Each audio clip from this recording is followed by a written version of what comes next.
Monroe County coroner is investigating the death of a 5-year-old kindergarten student here in Bloomington, believed to have been from meningitis. I'm Ashton Hackman. I'll have the latest coming up. Plus, a string of burglaries was reported at Eigenmann Residence Hall. Find out what police say the thief got away with.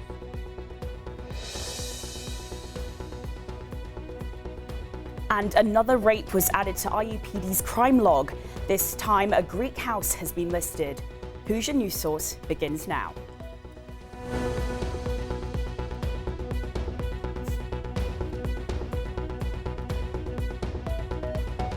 Hello and thanks for being with us. I'm Lucinda Larnock. And I'm Brooklyn Lambright. We begin with a heartbreaking story from a Bloomington elementary school. A 5-year-old kindergartner died over the weekend from what health officials say could be meningitis. Our Ashton Hackman is at Rogers Elementary and joins us with the latest story. Ashton.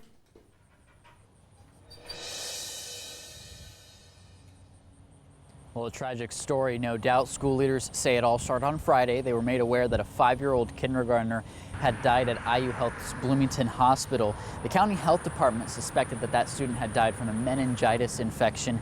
The county health department worked with the school district to locate potential close contacts, and families of those children were notified. The health department said risk for casual contact in most school-related activities is low. On Saturday, the Monroe County coroner performed an autopsy on the child and ruled out bacterial meningitis. However, the official cause of death has yet to be determined until further testing is complete. The school district says that guidance counselors will be made available to both students and faculty as this school grips with this tragic loss. Reporting at Rogers Elementary, Ashton Hackman, IUSTV News. Ashton, thanks. So what exactly is meningitis and what are the symptoms people should be looking for? According to the CDC, meningitis is a swelling of membranes that cover our brain and spinal cord. It's typically caused by a bacterial or viral infection. Bacterial meningitis can prove extremely fatal. In Indiana, students are not required to be vaccinated for meningitis until after the 6th grade. We will continue to keep you updated on the story that is affecting our community. To stay up to speed, log on to our website, IUSTV.com. IUPD is looking to the person who reportedly broke into several dorms in Eigenmann Hall. Police say the suspect is unknown, but they are following up on leads. 3 incidents were reported to IU police. They happened on 3 floors of Eigenmann Hall, where 4 people reported that their rooms were broken into.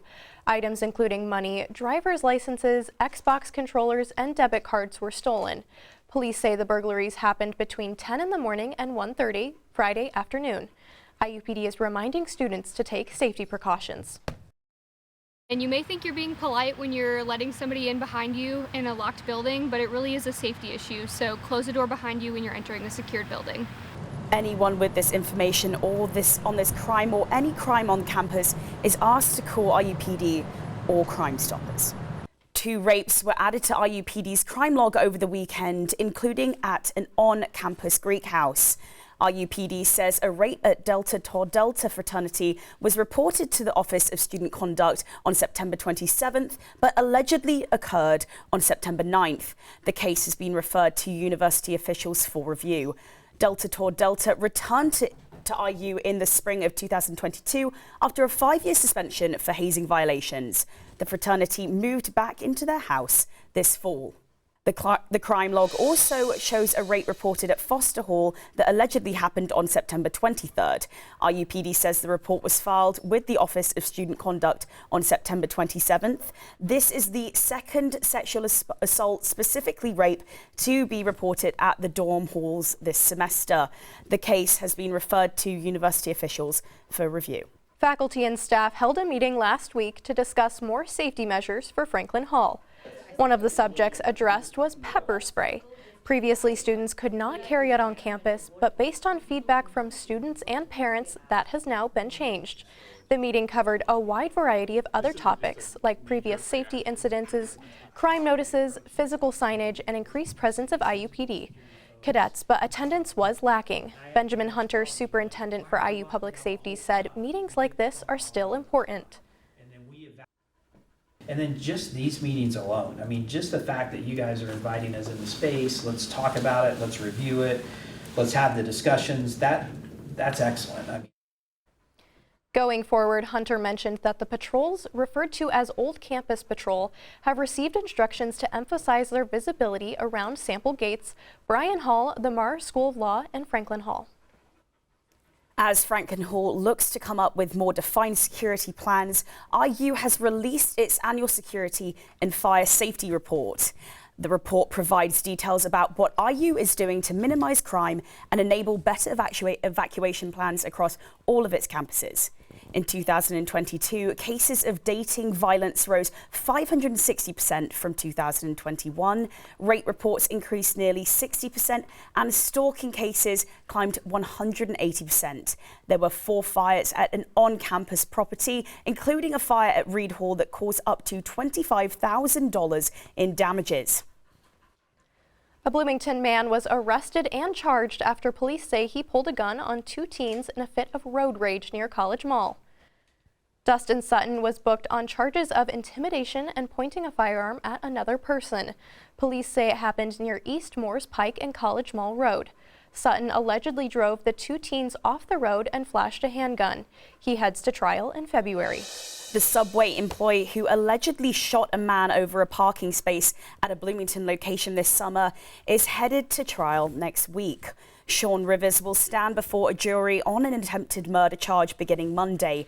Police say Rivers got into a dispute with a customer over where the man had parked his car.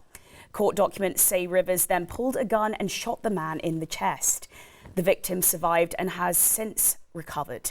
Rivers fled to his apartment near the restaurant and was later found by police. He now faces up to 40 years in prison if convicted.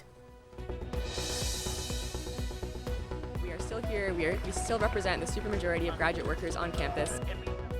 Still ahead, the Graduate Student Workers Coalition launches their fall campaign with a membership drive.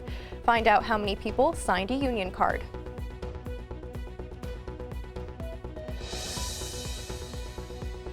Plus, a fireball burns across the night sky in Monroe County, and it's all caught on camera. The video you won't want to miss when Hoosier News Source continues.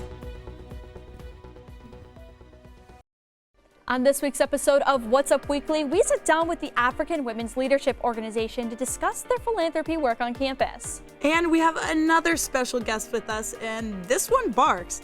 What's Up Weekly reporter Brooklyn Lambright will take us and her dog Hazel to Barktoberfest. You can find all of that and more at IUSTV News on Instagram or on IUSTV's YouTube. Tune in each week for more local and entertainment news. Hi, Hazel. Hi, Hazel.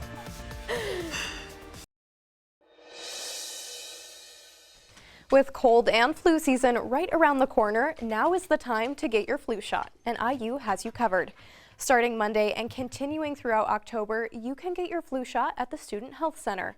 The shot is covered by most insurance policies, but will be free to students who do not have insurance. If you make an appointment, you need to bring a photo ID and university ID number. We have a list of all of the clinic dates and the link to make an appointment on this story at IUSTV.com. The Indiana Graduate Student Workers Coalition is back this semester, launching their fall campaign with a membership drive last Thursday. The coalition signed more than 800 new union member cards at their More Say, More Pay rally.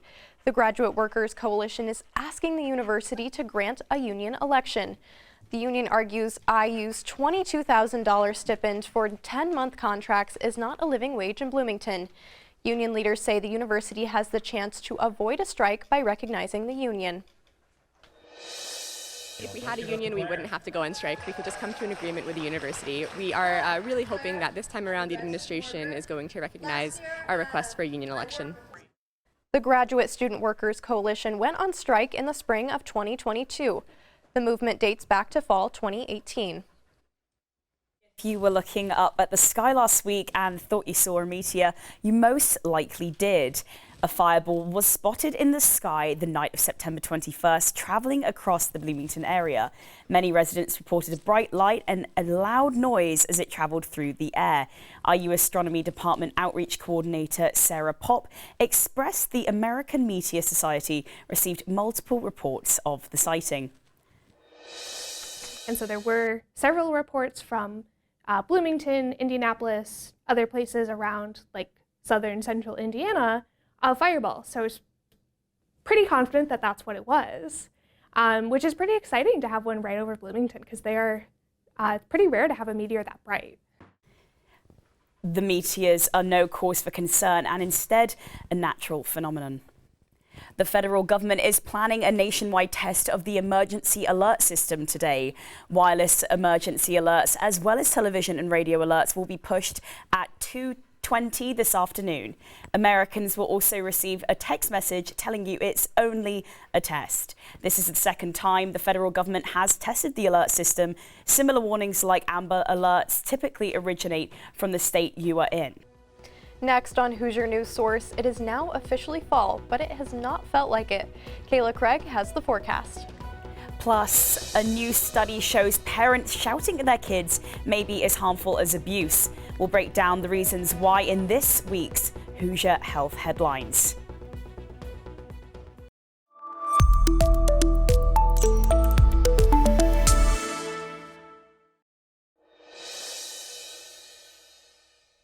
A new study reveals that parents shouting at their children may be more harmful than once thought. Researchers say shouting at children can be just as damaging as physical or sexual abuse. That's because experts say it has the potential to lead to depression, substance abuse, and poor physical health. The study said teachers and coaches can also cause lasting effects. Experts want verbal abuse to be added to its own category of child abuse. It is currently considered emotional abuse. Parents can also affect how their children view drinking alcohol. A study published in the Journal of Adolescent Health found that kids whose parents drank regularly were 4 times more likely to drink. The study also says that the age that someone begins drinking is tied to a higher risk of addiction. 45% of kids who started drinking or before the age of 13 develop alcohol problems.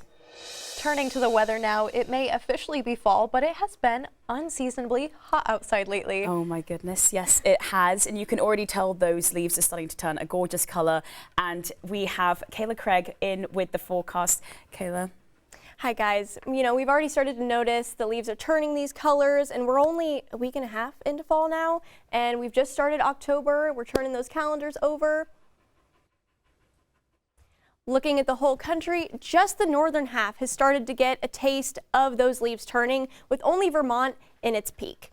Like most of Indiana, Bloomington has just hit the patchy stage of our fall foliage, but there is more to come as it cools down over the next month. Here in Bloomington, we can expect to see our peak fall foliage towards the end of October. But heading into November, the leaves will be past their peak and start to fall down, where we can hope to step on a nice, crunchy, colorful leaf. Today is going to be a pretty warm day. We'll start in the mid-60s and climb our way up all the way to a high of 85 just before 4 p.m. We'll fall back down to the low 70s overnight, and this heat wave seems to be the last overdue goodbye to summer as we head into October. After a warm day today, we'll get some rain tomorrow and potentially into the weekend, where we'll cool off with highs just barely in the high 50s. Heading into next week, the sun will come out and our highs will stay in the mid to low 60s. And not to jinx it, but I think we can finally settle into fall. Thank you, Kayla. And thank you for watching this week's Hoosier News Source.